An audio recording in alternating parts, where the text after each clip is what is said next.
insider community here. Uh, this is my first time here. I've never been to any of such an event. But again, kudos to Abhishek and Kshitij and the entire team for putting this together while they are parallelly, what they are doing with their own brand, right? I think it's a fantastic, overall opportunity. What what I think essentially makes it very, very, I think, unique is what our dear friend also mentioned earlier, is that it's a very close-knit community, right? And everybody is sharing their failures, their successes, and everybody is like celebrating it, right? It's one of the best things that typically can happen for a community. And again, from an enabler's perspective, right? That's where platforms like us come in handy. Uh, I picked it up recently, very recently, while I was watching the movie Air, and I hope a lot of people would have watched it. Brilliant thing. You should definitely go out if you haven't watched it.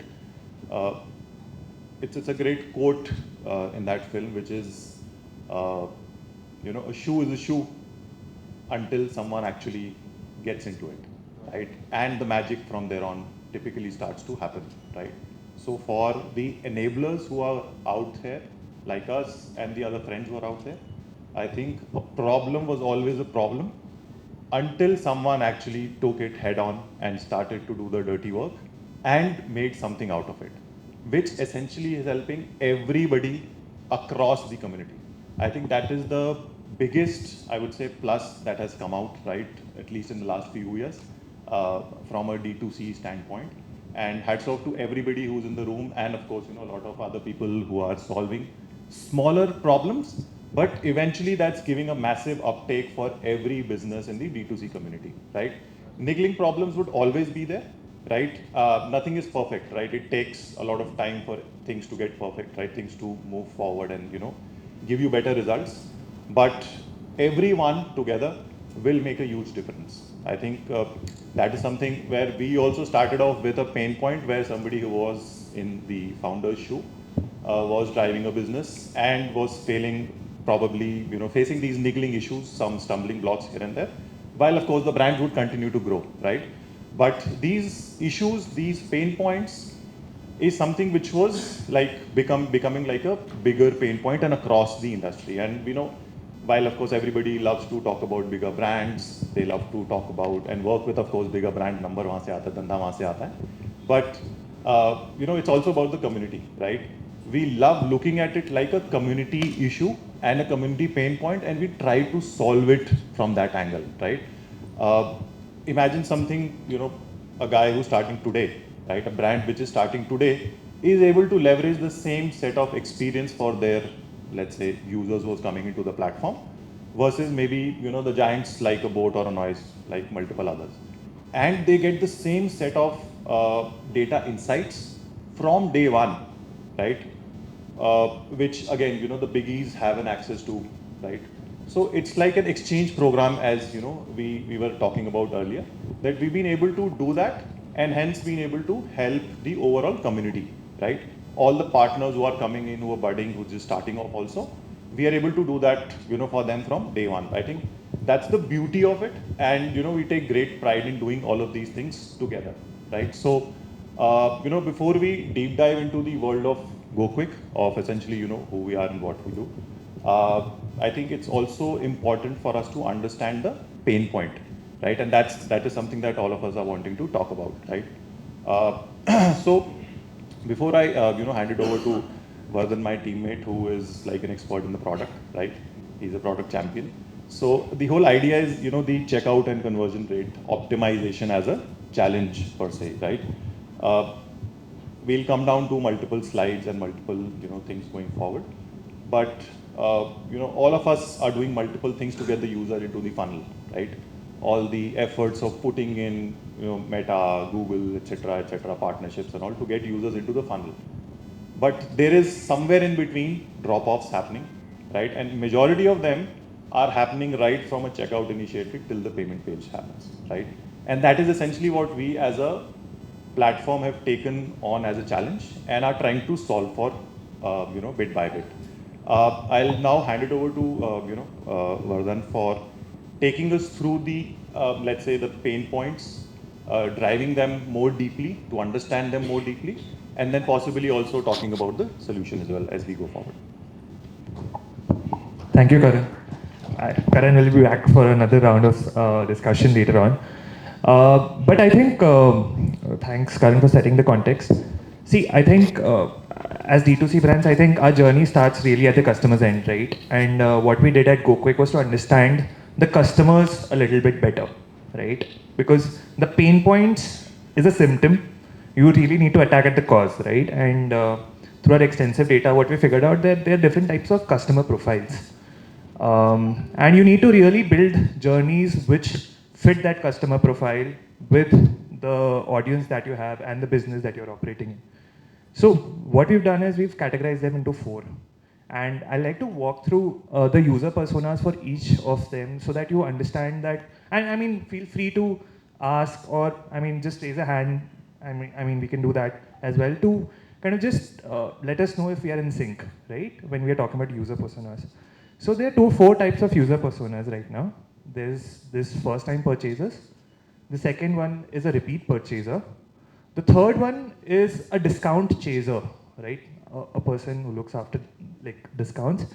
And last is a hesitant buyer. Now these are the typical four types of user personas that land on our D2C platforms.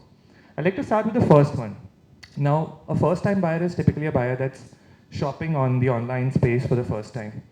Yeah, I mean, these are categorized primarily of impulsive buyers, and through our data, we know these are primarily tier one millennials, but it does not end there. You've got millennial, like impulsive buyers across age groups, and they can be found in tier two, tier three as well. But the majority ones are in tier one. And a typical profile would be these are the people who are okay in like surfing online. These are online users. They have a footprint online and they would think a lot before making a purchase. They would go across platforms. They would want to understand the brand a little bit better. They'll evaluate for the aesthetic sense of things. And I mean, since they are online, they're not new to purchasing online. They would want less footprint online, meaning they do not want to add unnecessary details like card details or give address details where it's not needed. I mean, they will be very cautious before even mentioning their address anywhere or phone number anywhere because they know some other would be picking it up. So, and we need to understand what is their pain point. Now, if there's a first time user landing on a website, the first thing that person would do is to check if this product will even get delivered to their place or not, right? They check, कि यार ये pin code अगर मैंने डाला, by what time will it reach? And that's like a pain point for them. Like, if they don't get it, they are most likely to drop off, right? At Gokwik, we understood this audience and then built that profile in a manner that, the checkout has to be intuitive. You have to understand what is that person looking for. What are the basic things that a new customer would look for? Like, if I may ask you, what would you look in a platform if you say buying online for the first time? So, in like the look and feel, right? Price. What about you? Social proofing, so ratings. It's a, yeah. Authenticity. So how do you define authenticity?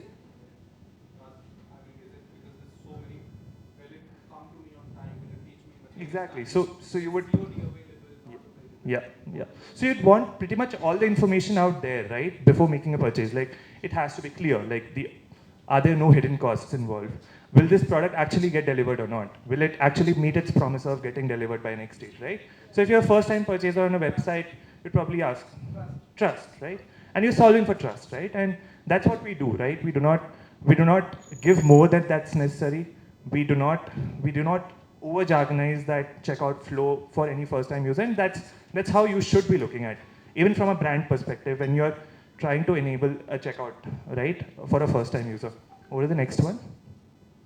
The second one is a repeat purchaser. Now, the repeat purchaser is someone who's purchased from platforms multiple number of times.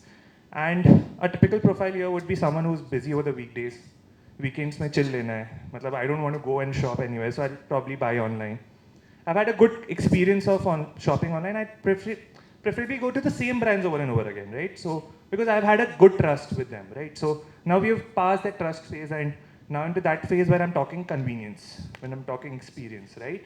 Now this type of a user would be someone who would not want to enter address every single time. They would even save the card details. And I mean, in their checkout flow, if they feel that something is not like a, and Rajat mentioned in his conversation, right? We're in OTP country, right? अगर मैंने एक बार tap करके OTP नहीं आएगा ना, I'll get irritated and I'm most likely to drop off, right? I'm that user. I want convenience. I don't want to do this over and over and over again, right? So for this customer, you need to understand if you are getting a high repeat user in your brand profile, if you do, you need to optimize their journey. You don't want to send them OTPs each and every time they log in, right? You want to suggest addresses to them every single time they come, right? And these are the kind of things that we've built at Gokwik. And even in fact, if you know that this customer looks for a certain type of discount every time they come, why not auto-populate for it, right? Auto-populate it for them, right? So you need to optimize their journey as much as possible, right? So this is what the repeat purchaser is. The third one is a discount chaser. Now, discount chasers, I know, it's a, I mean, in my world, it's a necessary evil, right? I mean, we hopefully we get to the point where we have the loyalty programs and we get to the point where there's less burn, right? But discount is a necessary evil. And this kind of typical profile is someone who shops around festivals and offers. They actively look for offers. They might even go and purchase things which are non-essential for them if they are on offers. They'll even buy more if they are on offers. So, I mean, this is a customer profile who wants to see offers, right? And again, you need to give them that confidence that, you want to make sure that they are aware of all the offers. You may even make like offers automatic to them. Like if they come on the checkout funnel, and you know this is a user that goes for offers, might auto apply it, right? One pain point for this user would be if they apply an offer and the offer is invalid, right? They're most likely to drop off. So how do you convert that customer? How do you nudge? How do you take care of the abandoned cart process to nudge that customer to kind of convert later on, right? So these are the kind of optimizations that you would want to build in your discount favoring users. And last but not the least are the hesitant buyers. They'll think twice before buying, but post-COVID, what we've seen is there is this set of audience that comes on the websites to shop, even for essential products nowadays. They're more comfortable in paying on delivery. They're hesitant buyers. Let's understand their profile.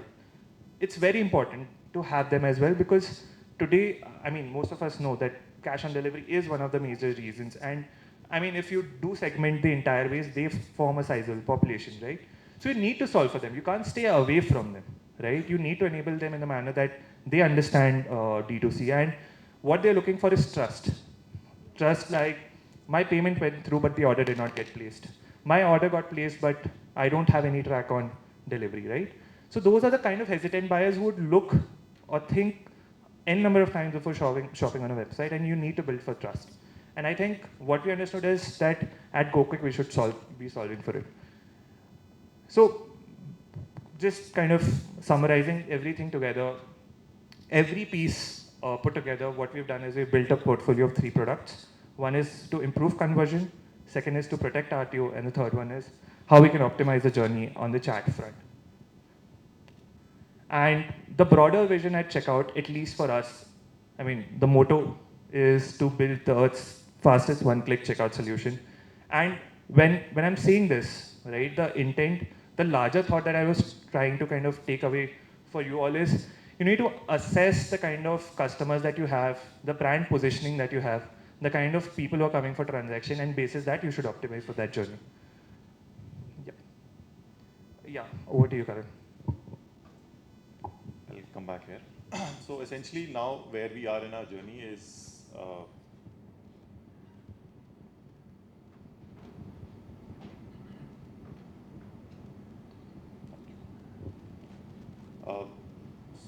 just maybe go back. Next.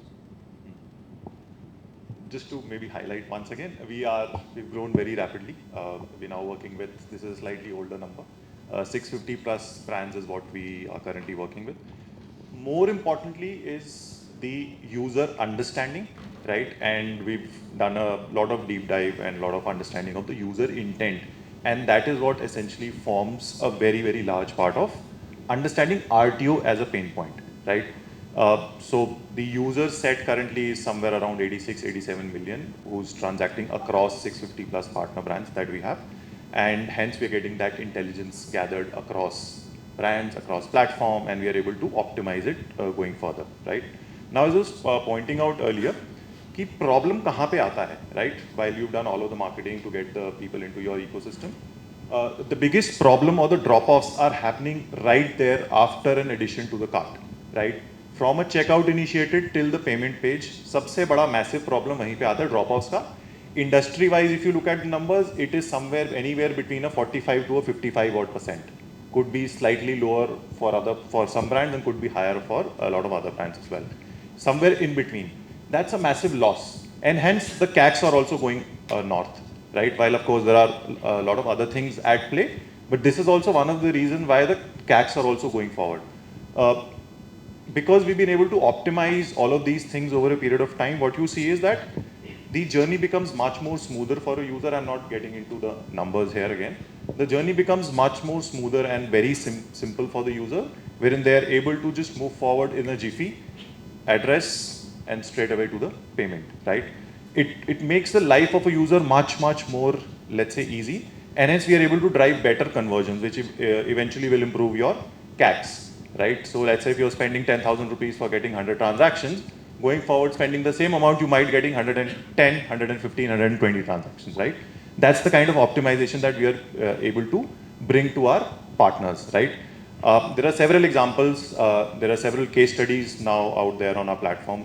If you get time, I would just request you all to just go out there, check out how it's actually helping the brands. And not only the larger ones, even the smaller ones who are doing like 200, 300 orders a day and how they've scaled over a period of time, right? These are some great unique stories, and they've not been hesitant in talking it about in open across multiple forums, right? So that's something that we really take pride in, that we've been able to help and give it back to the community. कि सब लोग are able to leverage the understanding of the user base that we have, right? Just move forward from the side, right? So as I said, right, we optimize it across the overall funnel, which is the login, which is the address, the discounts, and the payment. So you have everything put together while you are checking out, right? Very easy to move in the overall funnel, and you're able to get a better conversion, as I said earlier, right? Again, I'm not getting very much into specific. I think we're already running a little behind, but I'll just move forward so that we can have a little more understanding of this overall thing. So this value proposition, what it does for you from a business standpoint, as I said, your conversion rate goes up, which means that you have lesser drop-offs, which also means that your CACs reduces, which also means you have a higher GMV realization. Now, as an entrepreneur, I think this is something which you would definitely want to look at, right? And have a better business outcome for you. It's the direct performance business output for a brand, right? Eventually, everybody is looking at dhanda. Business kaise बढ़ सकता है, and this is one of the key things which eventually will take it forward, right? For a brand, while you optimize the entire checkout journey, right? Going forward. I think, yeah, I've stressed upon this as well. So your ROAS tends to improve, right? Your CACs, of course, start to reduce, right? So this is just an illustration of how it eventually happens. We also look very deeply of where a brand currently is in their journey in terms of the CRs. Now there are multiple ways to look at CR. What we look at is from an add to cart to the payment is where you are currently and where we can improve from there on, right? That's the typical number that we track to understand how we can improve it, right? So that's one of the key things that we as a brand, we as a team try and look at and try and optimize for that.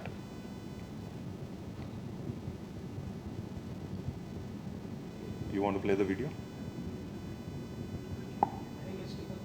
Sure. So also just before we kind of open it up for any questions, one more product that we've just recently added to our kitty is the quick chat product. Mota, it's like the any product that you see on the WhatsApp front, but there are multiple leverages while you pick our product, which is it's deeply integrated with our ecosystem, which means that we have the understanding of the user. So you don't really need to, let's say, remarket or retarget somebody who is a low intent or a medium intent of an RTO, right? If you want to, let's say, do a reselling, a retargeting, or any other thing that you want to do, you can do only for a specific set of user, right? We also are doing like a headless checkout is what we like to call it, where we don't take the user back to your ecosystem. The user can check out from WhatsApp itself, and all the details of the user are majorly with us, so that flows back to Shopify as an order for you, right? And small bits here and there in terms of value additions of the overall product, but that's like a very exciting product and the next big thing coming in from our portfolio. Yeah. So as I said, आप जाके हमारे platform पे you can check out multiple case studies. We have it here, but we are kind of leaving it for now. But yeah, open it up, for questions. Yeah. So these were some of them. Yeah.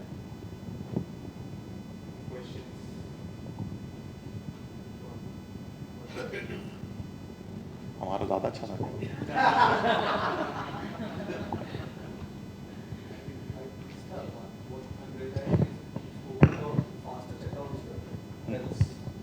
Thank you. So you're talking about faster checkouts? Accelerated checkout. Yeah. Accelerated checkouts, Yeah. right? I would have just one question. Shopify has its own journey, right, in Yeah. terms of checkout. So is this like a skin that comes on top of it? Yeah, Or actually, it basically just, it appears to be like a native checkout, right. And it works over your existing system, right? So my question to that would be, what I'm realizing now and what I can envision is that if it's a skin and I'm probably not, what I'm assuming is the URL doesn't change with each step, right? Yeah. Will that hinder my tracking in terms of where the customer is in terms of the journey? In fact, you get a better tracking across each and every funnel. Every step is what is tracked, and you get a complete understanding of where the journey eventually dropped off, right? So that's an additional layer that you get. You get to understand कहाँ पे drop हुआ, or how the journey eventually has panned out for the user. Okay, because incidentally, I have to speak to one of your team members, Parth. He's been in touch, and I just told him that I'm actually attending the event. Oh, fantastic. But I just wanted to understand this piece because I would not take a name, but I already have a solution, something similar to what you're doing. Sure.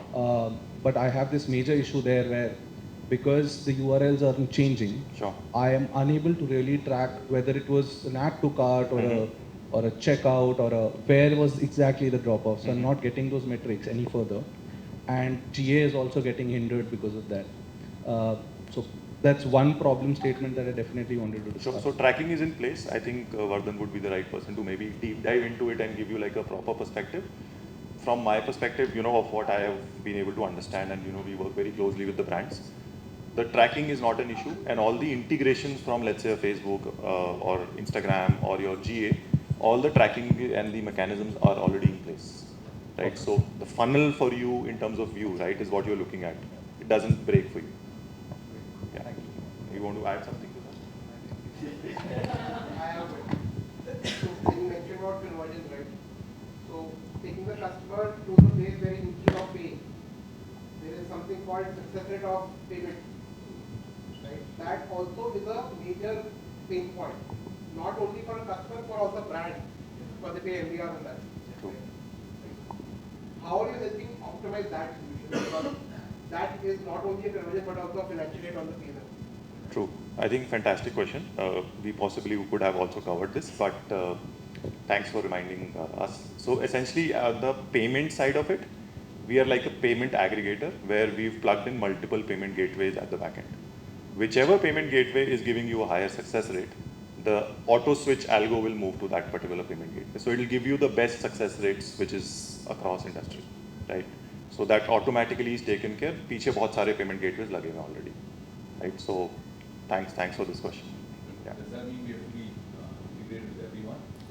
We'll help you on board with all the payment gateways that we are partnered with. Doesn't take much of a time. Because you're also optimizing. Yes, on that front as well. Cloud optimization. Yeah. Yes, please. You did mention RTO protection, right?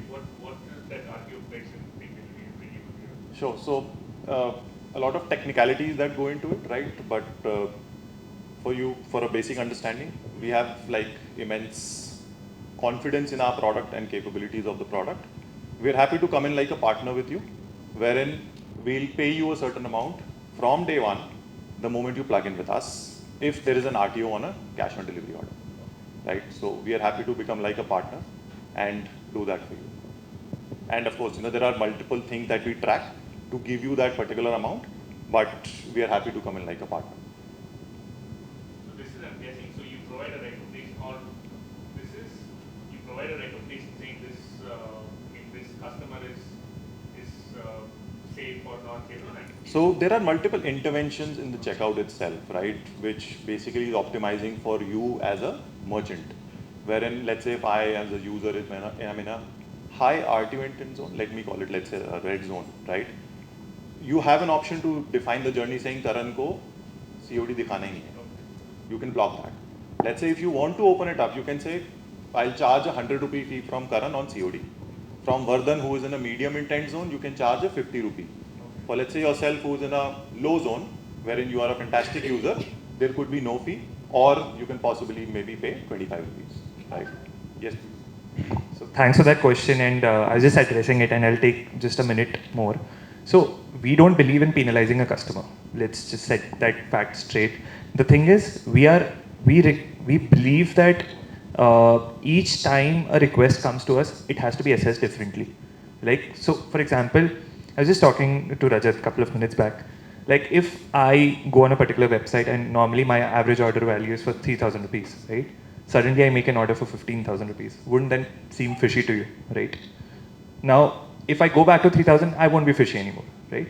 So it's those small things which on the back end, we have an ML model, which basically is built on a lot of features, and that uses that intelligence to predict if that particular request that is coming on your website is high risk, moderate risk, or low risk. And again, a high risk or a medium risk or a low risk need not be blocked, right? You can do various kinds of intervention, because it's an intelligence at the end of the day. Now, how you want to use that intelligence is different, right? There may be a high intent purchaser, and if you block a COD for that particular person, you are basically hindering the conversion, right? But if say there's a different kind of a solution that works for that particular merchant and for that particular customer, you would plug that solution on top of that intelligence, right? So the intent is to use COD and RTO as a tool to, COD as a tool to drive revenue, and RTO as a tool to minimize burn, right? That's how we look at that problem. And in doing so, we do not penalize one particular category or one particular lever. We look at everything. So that's, and RTO protection obviously comes as a top of that, right? That's a business incentive. Yeah.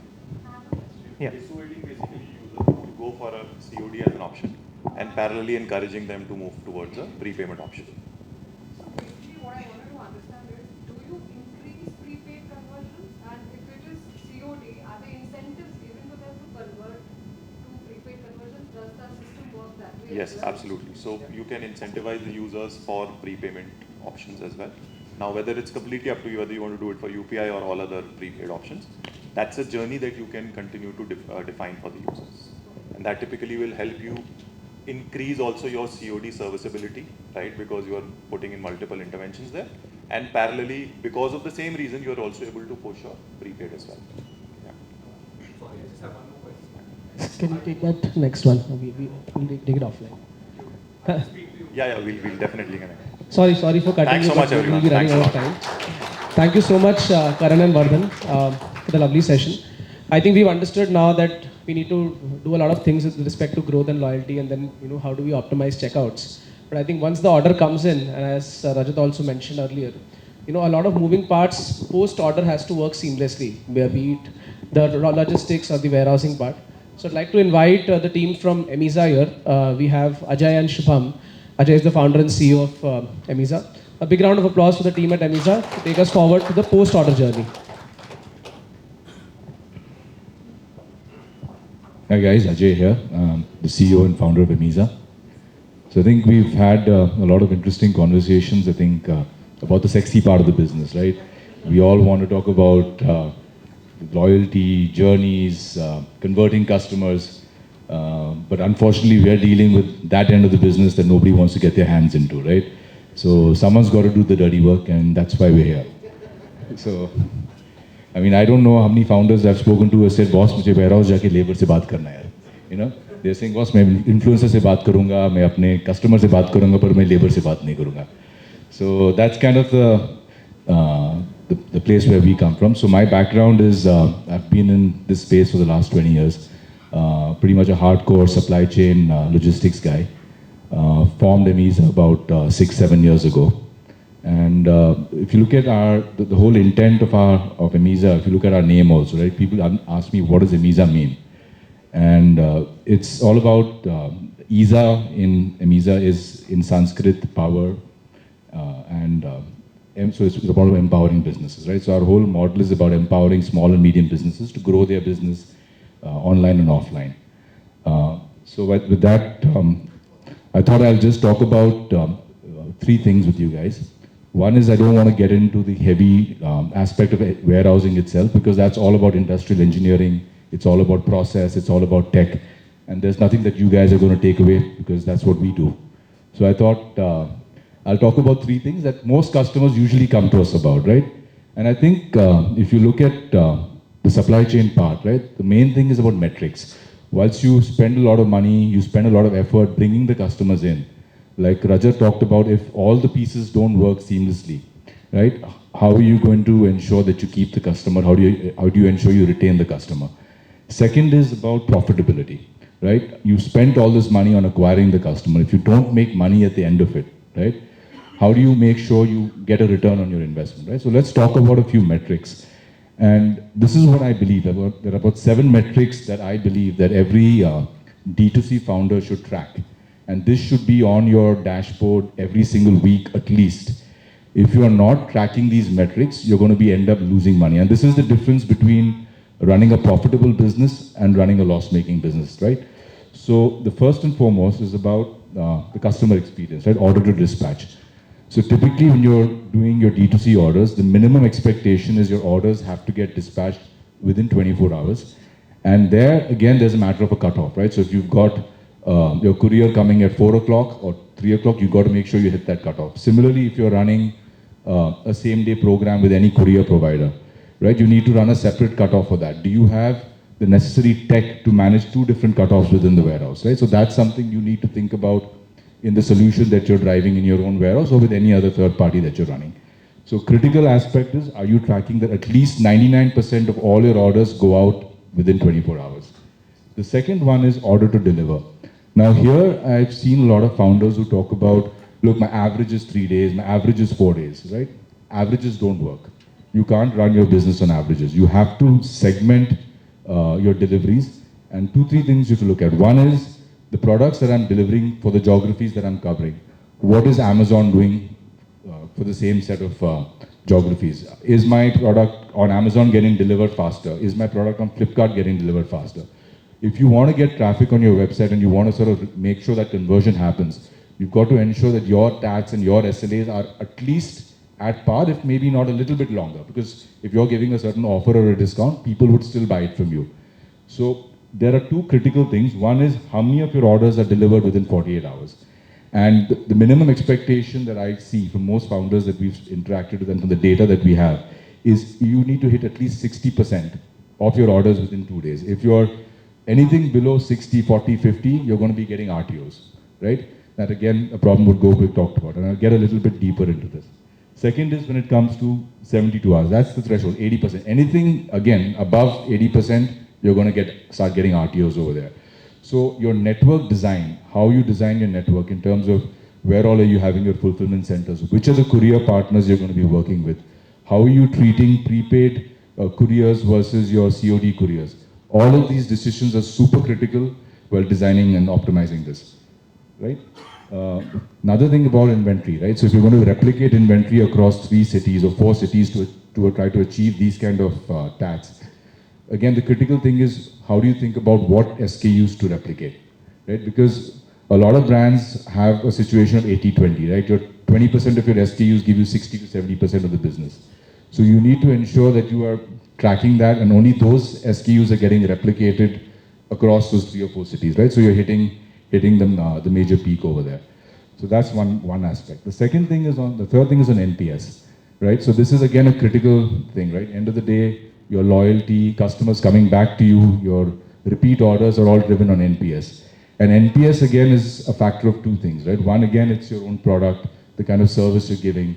Are people happy with what you got? But it also depends largely on the unboxing experience. Are they happy with the delivery? Are your products reaching damage, right? So it's very critical that within your NPS, well, you may look at NPS at an overall level, right? And the minimum threshold there again is 50%. Are you collecting data that actually tells you what is going wrong, right? Do you know why people are unhappy? Is it, that information, capturing that information is critical, and this is something that you can do and enable with your tracking system, right? So in Visa, we have a tracking system where you can capture your NPS along with the delivery. So your customer, when he's tracking his order, he's also able to give you a feedback score, right? So that's something you need to think about when you're building your platform out. Make sure you capture the NPS and make sure you capture the reasons why, right, and analyze it. The fourth is on RTOs, right? So RTOs, again, people tend to look at RTOs at an overall level. Right? RTOs have to be split as what is your RTO on your COD, because RTO on prepaid is minuscule. I mean, across the board, we process about 3 million orders a month, and we see on prepaid it's not more than 2 or 3% max, right? The major RTOs are always on the COD, and that is where you need to constantly analyze what is happening. Now, whilst you have partners like Gokwik and others who help you sort of analyze intent, let me tell you that's one side of the equation. The other side of the equation is who are the courier partners you're using, right?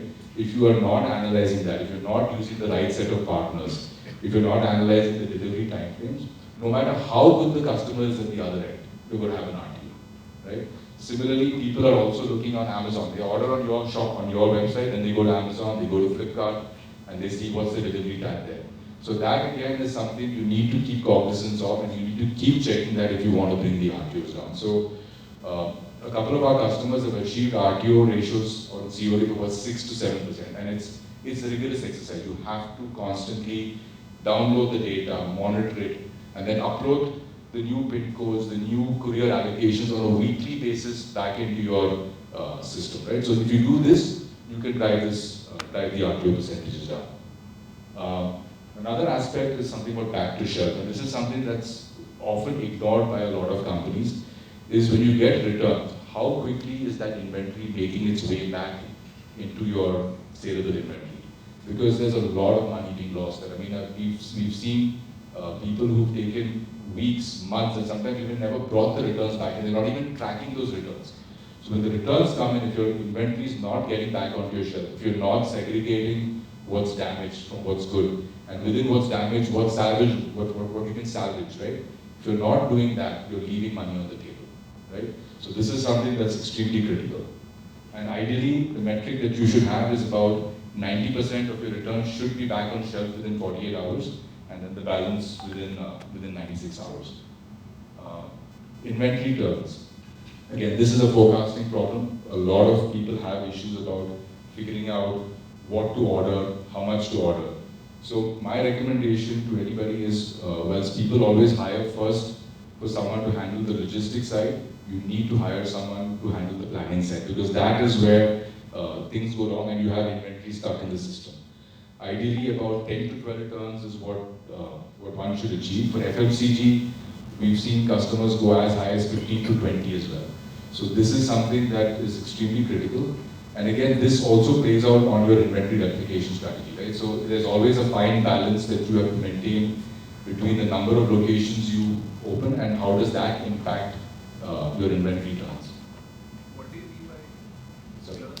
What do you mean by turns? So inventory turns is basically, let's say, how many days of inventory do you have? So let's say if 30 days of inventory on average you're maintaining, that's 12 turns. If it's 45 days, then it's 8 turns, right? So the idea is to, for FMCG, you should try to get to about 15 to 20 days of inventory. That's ideal.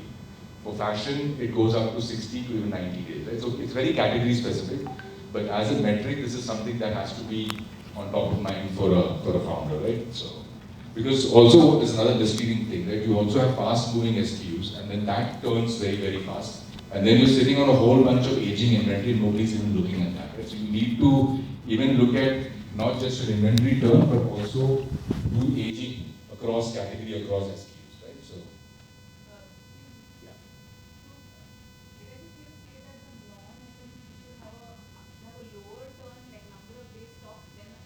No, I'm saying that for FMCG, your turns will usually be higher, and it should be higher.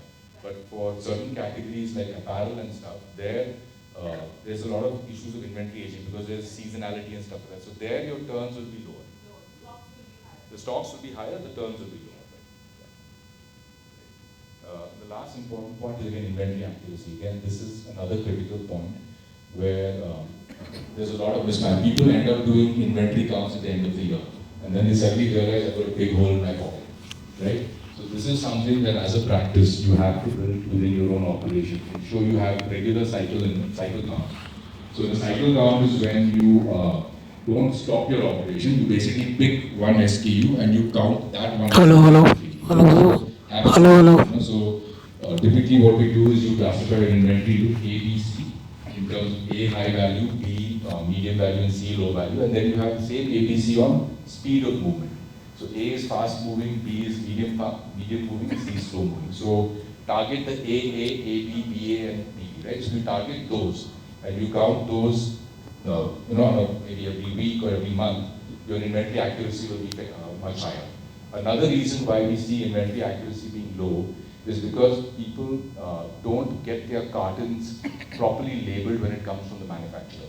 So when it comes from the manufacturer, there's no visible markings on the outside saying what product it is, saying what EN code it is. So as a result, many times you have errors of inverting. Right? People just take the box and they invert it in without actually validating the contents on the outside versus what's actually inside. So this is something that you should build as a practice with your manufacturer.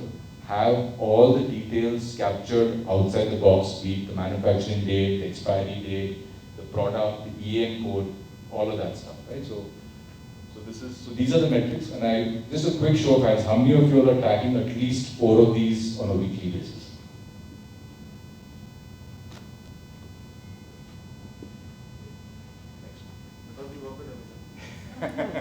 Thanks. So you're keeping an eye on us then, no? Right. No, Six Sigma would be a much higher number, right? Because that's, so 99.7 is what is considered as a fair industry benchmark. You can never get to 100.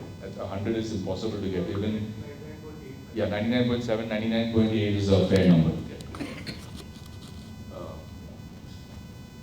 So another topic that we have a lot of debate or discussion with customers is about seller flex versus FBA. Everybody keeps asking me, क्या करूँ? मैं seller flex में लगाऊँ या FBA लगाऊँ? Because दोनों करना है. Right? You can't do one or the other. And people who don't do seller flex, there are something to think about. There are 4 or 5 reasons why you have to do seller flex along with an FBA. One is your inventory fungibility. Right? In Amazon, if you send your product there, you can't reuse that inventory on any other channel. That inventory is gone. You don't have visibility on it. You don't know what's happening, and you can only track what's on the panel there.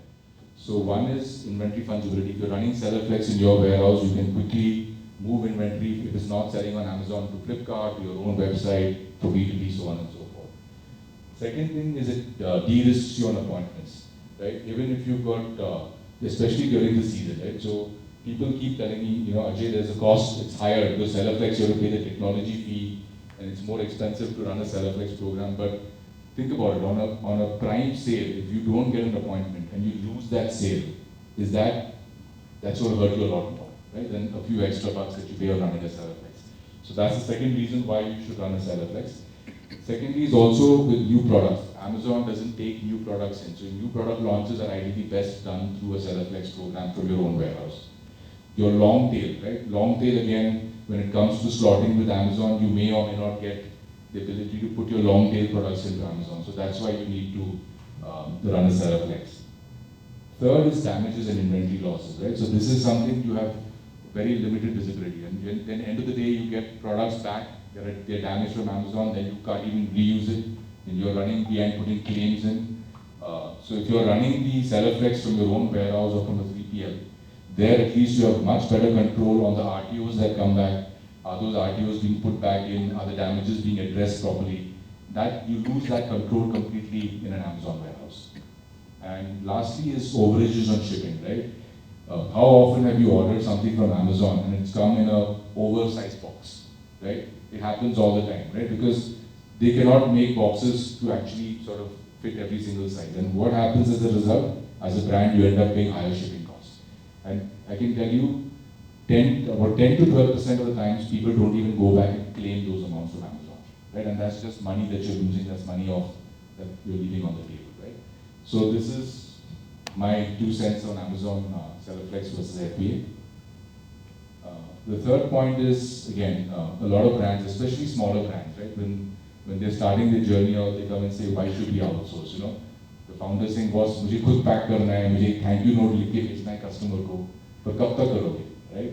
There is a point beyond which you've got to sort of let things go if you really want to scale the business and grow the business, right? So there are about 5 key reasons why brands outsource their fulfillment.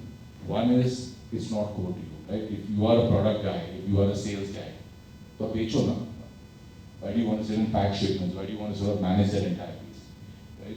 Second is upfront capital investment, right? Because the moment you run a warehouse, security deposit, minimum 1,000 square foot. If you want to run a seller flex, minimum 1,000 square foot you need, right? So you've got to put in the money on that, pay the fixed rentals, pay fixed labor, right? So that's the second reason. Also, it doesn't allow you to go to multiple locations, right? Because the moment you are in one location and you're invested over there, if you want to open a second location and you're not sitting there, you're not going to be able to control that operation. So that's another reason why brands would outsource their fulfillment. Third is risk mitigation, right? How often does it happen? Labor doesn't show up, people don't show up. You have problems in your warehouse, right? There's a strike, there's a fire, there's anything like that. So from a risk mitigation point of view, when you work with a third party, they have processes in place, they have systems in place to manage these kind of eventualities. Plus, if your inventory is in multiple locations, if one location goes down, you've got the ability to continue to service from another location. And lastly is technology and visibility, right? So 3PLs bring that ability to give you sort of cutting edge technology where you can track everything real time, you get visibility real time, you get analytics, you get responses on SLAs and stuff like that. That is something that you can't do within your own ecosystem, right? So these are the 4 or 5 reasons why brands, even early in their journey, I mean, we've got people who've just started or just thinking about starting who have sort of come out and said, let's outsource and let's start the journey the right way, right? So that's kind of the intent there. So this is a little bit what I had to say. I'm not getting into the actual warehousing part of it because that's of no interest to you guys, but happy to field any questions.